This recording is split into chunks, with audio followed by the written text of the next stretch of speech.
बोले सियावर रामचंद्र भगवान की। पवन सुत श्री हनुमान जी महाराज की। परम ज्ञानेश्वर महादेव की।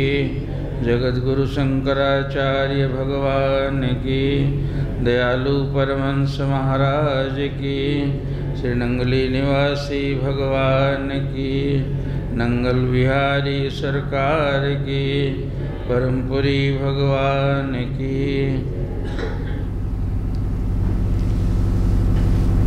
परम प्यारे गुरुमुख सत्संगी धर्मानुरागी सज्जनों तथा देवियों, इस पावन क्षण को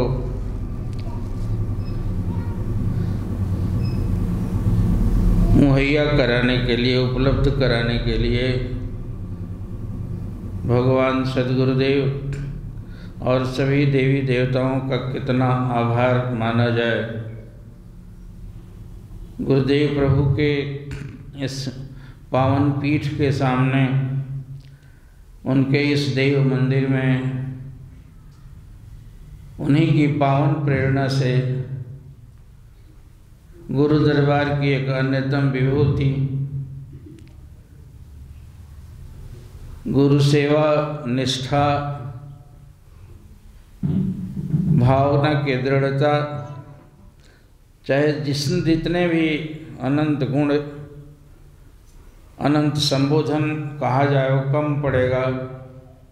उसकी प्रतीक रूप में पूज्य बहन जी हमारे बीच में कृपा करके पधार गई हैं। आश्चर्य तो ये होता है कि ये महापुरुष अपने धुन के कितने धोनी और कितने पक्के होते हैं कि ऐसे वार्धक्य अवस्था में, अत्यंत वृद्धावस्था में, जबकि शरीर के पुर्जे पुर्जे जवाब दे चुके हैं, केवल एक भावना, सद्गुरु का प्रेम और अपना स्वधर्म, उनके प्रति समर्पण का भाव मन और मस्तिष्क के ऊपरी भाव में ही दिखाई पड़ता है। ऐसा जो कभी हुआ करता था गुरुदेव प्रभु के समय से, और पूर्ण संपूर्ण जीवन में ऐसी भाव निष्ठा बनाई हुई है, अभी उसके प्रतीक रूप में हमारे बीच विराजमान हैं। उनकी इस अशक्य अवस्था से बेशक उनको परेशानी तो नहीं, प्रसन्नता है, फिर भी हम सद्गुरुदेव प्रभु से प्रार्थना करते हैं कि ये सेवा, प्रेम, भक्ति, सद्भावना की ये प्रतिमूर्ति हमें प्रेरणा देने के लिए अभी और दिन तक से हमारे बीच में विद्वान रहें, ताकि हम उन्हें देख देख कर अपने जीवन का गंतव्य याद कर सकें और उत्साहित होकर हम आगे बढ़ते चलें। मनमानस कमज़ोर है हमारा, पग पग पर संसार की परिस्थितियों से झुकते हैं, टूटते हैं, हारते हैं।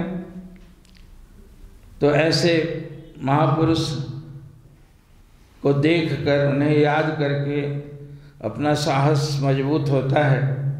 जिस प्रकार मैं कहा करता हूँ अक्सर, अंधेरी रात में यदि किसी को पगडंडी से जाना हो सड़क पकड़ के, तो रोशनी यदि नहीं हो तो कितनी दिक्कत होती है। उबड़ खाबड़, गड्ढा, जो कुछ भी पड़ता है, परेशानियों में हम गिरते उठते हैं। उसी बीच में संयोग से कोई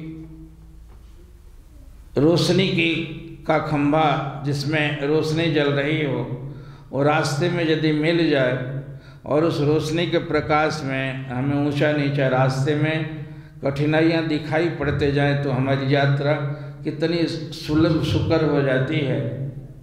उसी प्रकार संसार की इस यात्रा के बीच में हमारे जीवन में उतार चढ़ाव आते हैं, हम हारते हैं, थकते हैं, तो एक संबल के रूप में ये संत, ये महापुरुष हमारे जीवन में रोशनी के मीनार बनकर प्रकट होते हैं, जिन्हें देखकर हमें साहस मिलता है आगे बढ़ने का। महाराज की असीम कृपा से अनेक बार यहाँ पधारना हुआ है और इस बच्चे पर कृपा करके ये एक नहीं कई बार इतनी कठिनाइयों के बीच में भी हमारे बीच में आ जाती हैं। जब भी आना हुआ तो शुरू में ही उन्होंने कहा था कि मैं परमपुरी जाऊंगी तो रांची आऊंगी तुम्हारे पास। इनका अमित स्नेह छोह प्यार बच्चे से जो बना रहा जीवन भर तक, इसके लिए मैं धन्यवादी हूँ आपका भी और उन सद्गुरुदेव का जिन्होंने ऐसे विभूतियों का, अपने ऐसे अन्यतम संत का आभार दिलवाया हमें और दिया। कल मैं कह रहा था कि आज 1 महीने से जब बहन जी के आने की सूचना हुई है, तब से लगता है कि जिसकी प्रेरणा से कहो, गुरुदेव भगवान की कृपा से, प्रेरणा से या इनकी कमाई से, आश्रम का चप्पा चप्पा कोना कोना बच्चे रात दिन झाड़ने में लग गए। बहन जी आने वाली हैं, बहन जी आने वाली हैं। आश्रम का चप्पा चप्पा कोना कोना झाड़ डाला इन लोगों ने और जितना बना इनका मन मानस उसी में लगा हुआ है आज तक से। और वह इनके रूप में कहते हैं कि प्रकृति में यदि ऐसी कोई हस्ती जो अपने आत्म अनुशासन से ये प्रेरणा देता है, कितने दूर रहते हुए भी उसकी याद करके ही एक प्रेरणा जीवंत हो उठती है। बहुत पहले मैंने सुना था किताबों में कि नदिया जो होती है, वहाँ पर नदिया है बंगाल में, जहाँ चैतन्य महाप्रभु प्रकट हुए थे, उनका जन्म हुआ था, तो अपने कीर्तन मंडली से भी उनको कृष्ण का अवतार माना जाता है चैतन्य को। तो अपने कीर्तन मंडली से घूमते हुए से कीर्तन करताल बजाते बजाते घूम रहे थे, एकाएक स्तब्ध हो गए और उन्होंने कहा कि लगता है कि इस भावद्वीप में, इस नवद्वीप में कोई ऐसी रूहानी दिव्य शक्ति प्रकट हुई है जिससे यहाँ के परिवेश में एक दिव्यता आ रही है, मुझे ऐसा एहसास हो रहा है।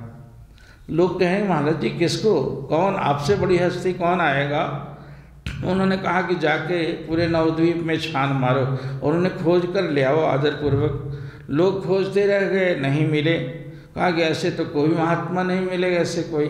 कहा दोबारा जाओ, मुझे आभास हो रहा है कि कोई महापुरुष का आगमन हो गया है नवद्वीप की धरती पर। वे ढूंढते फिरे, नहीं मिले। अपने आप चैतन्य देव चले कहे कि मैं चलता हूँ उनके स्वागत को, और लेकर चले गए तो घूमते घूमते घूमते घूमते एक किसी के दरवाजे पर गए।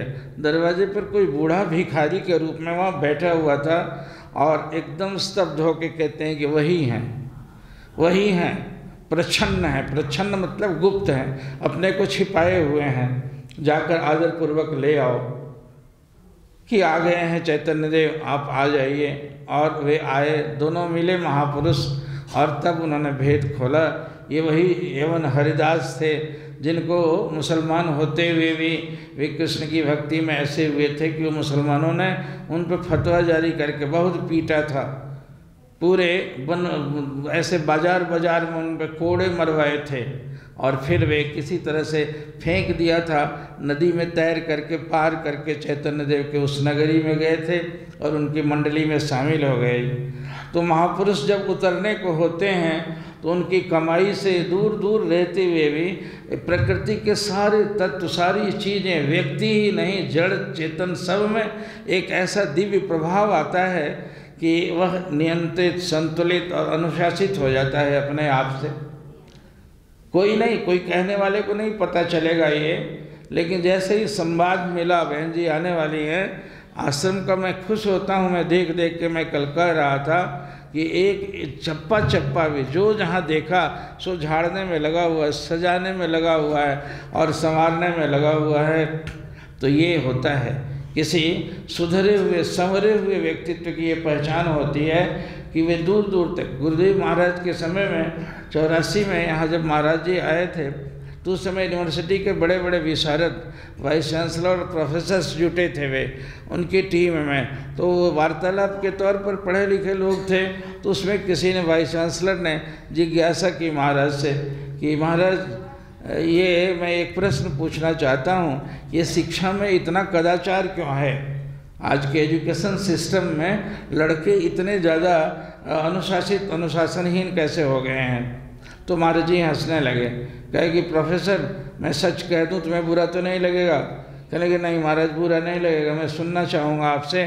कहा कि उसमें 70% दोषी तुम शिक्षक हो और उनके अनुशासनहीनता का कारण तुम हो, और दूसरी जगह ढूंढते हो तुम गुरु नहीं रह गए, अब गरु हो गए। गरु मतलब भारी, या यहाँ बिहार में कहते हैं गरु, जानवर को कहते हैं। गुरुता रही नहीं तुम्हारे अंदर में, गुरु नहीं हो। गुरु केवल शिक्षा पढ़ाने को और भाषा पढ़ाने को, कुछ टेक्निक बता देने को गुरु नहीं कहते हैं। गुरु में चरित्र की गुरुता होनी चाहिए, उसके हृदय में आत्म अनुशासन से भरा हुआ होना चाहिए उसका जीवन, और वह तुम खो बैठे, तुम बिकाऊ टीचर बन गए हो, इसलिए तुम उसको बनाओ। महाराज ने उपमा देते हुए कहा कि एक पद्धति का, एक पैटर्न का मैं भी गुरु हूँ, मैं भी शिक्षक हूँ, मैं भी शिक्षा देता हूँ। हजारों हजार लोग हमसे दीक्षा शिक्षा लिए हुए हैं, और मैं कश्मीर में रहता हूँ, और मेरा कोई इसी से बंगाल में होता है, इतनी 1000 मील दूर भी। लेकिन वह गलती करने से डरता है कि गुरुदेव प्रभु तो अंतर्यामी है, वे जान जाएंगे मेरी बुराई को तो उनकी बद्दुआ लगेगी मेरे ऊपर में। मैं वहाँ बैठा हूँ और 2000-5000 किलोमीटर दूर बैठा हुआ कोई मेरी भावना से अनुशासित होता है। मेरी गुरुता कैसी है? और तुम रात दिन उनके साथ रहते हो, तुम्हारे साथ उदंडता करते हैं, इसके दोषी तुम हो बेटा, इसलिए तुम सुधारो। शिक्षा के में ऐसी गिरावट आते आ रहा कि गुरु की गुरुता खत्म हो गई है, गुरु तो नहीं रहा उनके अंदर में। गुरु कहते हैं भारी को, और लघु कहते हैं हल्का को। गुरु इसलिए कि भारी है। वो कैसे भारी है? आपको एक कहानी बताऊं। ओ सिकंदर अफलातून आया जब वहाँ से, तो उसके गुरु अरस्तु ने कहा कि हिंदुस्तान की 3 चीज़ें बड़ी प्रमुख हैं, गीता, गंगा जल और गुरु।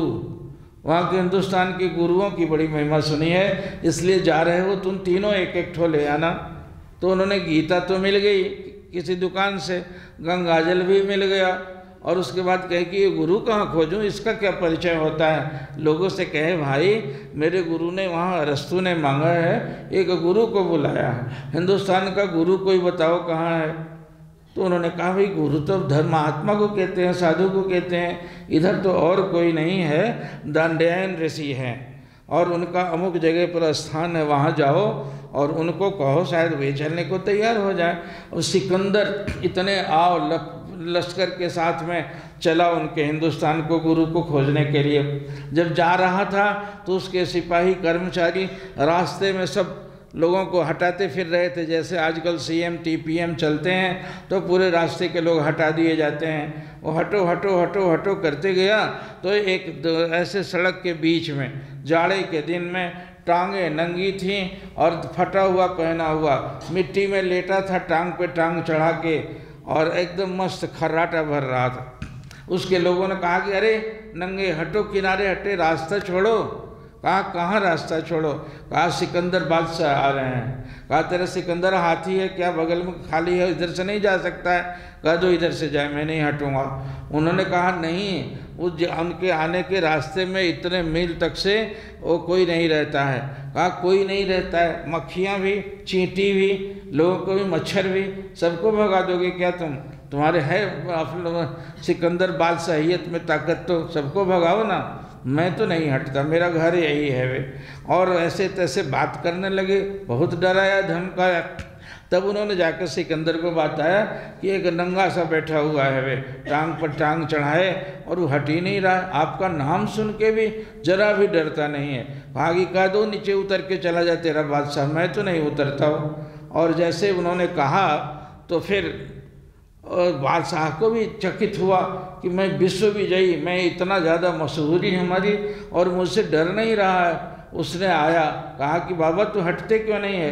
कहा हटाने की क्या तुमको सामत आई है बाबा, तुमको जाना है तो जाओ ना रास्ते के किनारे से। कहा कि नहीं, आप मेरा नाम नहीं सुने। कहा सुना है, सुने होंगे, है तो है, तू है क्या तुम? कहे मैं बादशाह अफलातून सिकंदर हूँ, मैं दिग्विजयी हूँ, मैं विश्व विजयी हूँ मैं, और मुझे हटा दो यहाँ से तुम। और उन्होंने कहा नहीं हटेंगे, नहीं हटेंगे। तब वो बादशाह बड़ा चकित हुआ। उसने, बाबा ने टांग पर टांग धरी, बादशाह से जरा भी डरा नहीं। पूछा कि तुम इधर जा कहाँ रहे हो? कहा कि मैं हिंदुस्तान के गुरु को खोजने जा रहा हूँ। कहा कि गुरु? गुरु का मतलब कोई महात्मा, कोई कहाँ दंडयन ऋषि की बात सुनी है, इधर कहीं रहते हैं, वो उनको लेने जा रहा हूँ मैं। हंस के बैठ गया। कहा आजा बैठ जा मिट्टी में, मैं ही दंडयन हूँ मैं। वो हैरान हुआ, तू दंडयन है, भारत का गुरु? कहा कि अब कि नहीं पता चला तुमने मुझे डराया और मैं डरा नहीं, तुमने मुझे ललचाया, मैं लालच में नहीं आया, तूने मुझे प्रभाव से दबाना चाहा, मैं नहीं दबा और नहीं दबूंगा तुमसे डर नहीं लगा हूँ मैं अभय पद को बसा हुआ हूँ, मैं हिंदुस्तान का गुरु हूँ मैं। एकदम हार मान गया। कहा मैं जाऊँगा भी नहीं तेरे वहाँ, जाके कह देना अपने गुरु को कि मुलाकात करके आया हूँ हिंदुस्तान के गुरु से, मेरी बादशाहियत के सामने वो जरा भी सहमा नहीं, न ललचाया, न डरा, न धमकाया, इसलिए जाके परिचय बता देना, मैं तो नहीं जाता हूँ। तो ये गुरु कहते हैं, गुरुता। अब ऐसे गुरुता में तमाम दुनिया की और चीज़ें होती क्या हैं? ये काम, कांचन और कीर्ति का खेल है संसार। ये तीनों ककड़म जो है ना, ये यही परेशान करते हैं जीव मात्र को। और फिर इससे जो न प्रभावित हो, जो न ललचाए, इसके सामने न झुके, वह गुरु कहलाता है, उसको गुरुता कहते हैं। तो हम अपनी करनी से लघु बने हुए हैं, छोटे बने हुए हैं, तुरंत हिलते रहते हैं, इधर से उधर, कभी इधर कभी उधर, कभी लालच में, कभी प्रभाव में, कभी हानि में, कभी लाभ में, कभी मान में, कभी अपमान में, कभी यश में, कभी अपजश में, ऐसे हिलते रहते हैं। इसलिए उस करेगा क्या? लघु गुरु कैसे बनेगा? लघु तो हिलेगा, उसकी प्रकृति जन्म जन्मांतर से बनी हुई। तो उस लघु को उस गुरु के से रस्सी से बांध दो, तो जब वो नहीं हिलेगा तो ये भी नहीं हिलेगा। हैं, महाराज कहते थे कि चींटी यदि काबा शरीफ जाना चाहे तो जा सकती है। एक ही उपाय है कि ऐसा कोई उड़नबाज परिंदा जो बड़ी ऊंची ऊंची उड़ान, दूर दूर उड़ान उड़ता हो, उसके पाँव से चिपक जाए यदि, जो उसको उड़ा के वहाँ ले जाए, तब तो बात बन सकती है। लेकिन उस उड़ान के बीच में वो परिंदा जो है पर फड़काएगा, हवा में झोंके खाएगा, लाख करेगा, लेकिन ऐसा चिपके कि उससे छूटे नहीं। तो ऐसा उनके चरणों में पड़ जाए। हम तो अपने आप से उस कितना दूर दराज बसे हुए परमात्मा से, अपनी करनी से कितनी दूर जा चुके हैं। तो वहाँ जाने के लिए एक ही उपाय है, उस उड़नबाज परिंदे से जो यहाँ से सातों मुकामों की सैर कर चुका है, सब जगह जाता रहता है, वे आता है हमें सुधारने के लिए, ले जाने के लिए, उसके चरणों से चिपक जाए और तभी हम वहाँ जा सकते हैं। ये साधना ऐसी ही है बिल्कुल। योग, ज्ञान, भक्ति और निष्काम सेवा, 4 तरीके हैं तरने के लिए। बड़े बड़े योगी लोग भी हुए जो योग साधना से, अष्टांग योग से तरे हुए। ज्ञानी लोग भी हैं जो वेद के तत्व का दर्शन करते, चिंतन करते करते तर गए। भक्ति के आचार्य हुए जो भगवान के कीर्तन में, भक्ति में अपने हृदय को सराबोर करके वे तर गए। और चौथे होते हैं सेवा, निष्काम सेवा करते हैं, जो क्रियाशील रहते हुए भी अक्रिय बने रहते हैं, जो सब कुछ करके भी कुछ नहीं करते हैं। और इस भाव से जो करते रहते हैं, शरीर को एक वाहन बना बना के इसके फलाफल को सौंपते हुए, जिस विद्या को, जिस विधा को भगवान श्री कृष्ण ने अर्जुन को समझाया था, उसी विधा को सद्गुरुदेव भगवान ने इस कलिकाल के जीवों को, हम न योग के लायक हैं, न ज्ञान के लायक हमारी बुद्धि है, और न हृदय इतना कलुषित हो चुका है कि निष्काम सेवा का फल बता के उन्होंने उद्धार करने का उपाय बताया और किया। मैं बड़े गर्व के साथ, मिसाल के साथ कहता हूँ, मैं एक बार जा रहा था, पंचकुला जा रहा था बहन जी के पास, और मैं हरिद्वार होके गया। हरिद्वार में 110 साल के एक साधु को देखा मैंने, और उनको मैंने 40 साल पहले देखा था, और वे जैसे थे वैसे ही दिख रहे थे वे, और दिन रात उनका और कोई प्रवृत्ति नहीं थी। वे ब्रह्मसूत्र को का किताब लेके और एक ऐसे कुश की चटाई पर मात्र एक कॉपी सा कपड़ा पहने हुए वे उस समय भी पढ़ते रहते थे और आज तक पढ़ते रहते थे। मैंने उनसे जिज्ञासा की, पूछा, मुझे बहुत प्यार करते थे वे, कहा कि इस बूढ़े को भी भूले नहीं हो तुम। मैं गया उनका दर्शन करने, उनसे पूछा कि महाराज आपका ये ब्रह्मचिंतन, ये स्वाध्याय जो है ब्रह्मचिंतन, कोई मस्तिष्क में उसके अर्थ को, उसके संस्कृत को अन्वय संधि के साथ तो कोई व्याकरण वैयाकरण जान सकता है, और वह उसी में अभी तक मस्तिष्क है या धारणा बन चुकी है आपकी? कारण कि वृत्ति तो धारणा उसमें स्थित हो जाएगी तब तरेगा, मस्तिष्क का ज्ञान तो काम आएगा नहीं, वो हृदय में उतर जाना चाहिए। मैं आपसे ये जिज्ञासा करना चाहता हूँ। तो उन्होंने हंसते हुए कहा कि बाबू 10 वर्ष की उम्र में मैं तन और मन से जितना निश्चल, निर्दोष, निष्कपट और स्वच्छ था, आज 110 वर्ष की उम्र में भी वैसा ही हूँ। मुझे दावा है कि मैंने अपने तन और मन को तनिक भी गंदा नहीं होने दिया है। इतने 100 सालों के अंदर में बड़े गर्व के साथ हंसते हंसते धीरे से बोले हुए उनके चरणों में झुक गया। मैं रास्ते में जब जाने लगा तो मुझे क्षमा करें, बहन जी बैठी हुई हैं। मैंने दादा से कहा, अपने लोग से बात होती रहती है सत्संगी, मैंने कहा दादा ये ब्रह्मचिंतन से ये जहाँ पहुँचे हैं, हमारी बहन जी सेवा करके क्या वहाँ नहीं पहुँची हुई हैं? उस साधु की जो स्थिति थी, क्या स्थिति थी? एक चिंतन में, एक तत्व में मन को स्थिर कर देना, और एक गुरु तत्व में, गुरु महाराज जी की सेवा में, गुरु महाराज जी के चिंतन में अपने मन को इतने दीर्घ काल तक, 50 साल, 60 साल, 70 साल तक उसी में एकदम नियोजित कर देना। ये तो जहाँ वो जाएंगे फकीर, वहाँ इस रास्ते से ये लोग भी जाएंगे, गुरु के चरणों का अवलंबन पकड़े हुए, लिए हुए लोग। तो ये पद्धति है, ये प्रणाली है, और ये गुरुओं के सिद्ध महापुरुषों की चलाई हुई विद्या है। ये स्कूल हमने आपने ऐसे कोई कोचिंग सेंटर नहीं खोल रखा है, ये खोला है उन महापुरुषों की प्रेरणा से ये चीज़ें बनी हुई हैं। गुरुदेव महाराज कहते थे कि ये आश्रम हमारे, ये इमारत नहीं है, किसी की जायदाद नहीं खड़ी कर रहा हूँ मैं कितने लोगों के ऐसे चीज़ों को ले लेके इसको खड़ा किया है। इसकी बड़ी अच्छी मिसाल कभी सुना था मैं कि विश्व हिंदू उसके विश्वविद्यालय जो काशी का है, उसके उद्घाटन में राष्ट्रपति राजेंद्र प्रसाद जी आए थे और बड़ी भीड़ थी। वे, उनको अजात शत्रु कहा जाता है, बड़े निष्कपट और बड़े ऐसे थे वे, वैसा तो कोई हुआ ही नहीं। तो वे बैठे थे तो उनको बहुत सारे लोग जो है गुलदस्ता भेंट कर रहे थे, जैसे बड़े लोग थे। तो उस समय निराला थे, वैसे त्रिपाठी निराला जो हैं, वो सूर्यकांत त्रिपाठी निराला, जो बड़े भाई के साहित्यकार हैं और फक्कड़ भी थे।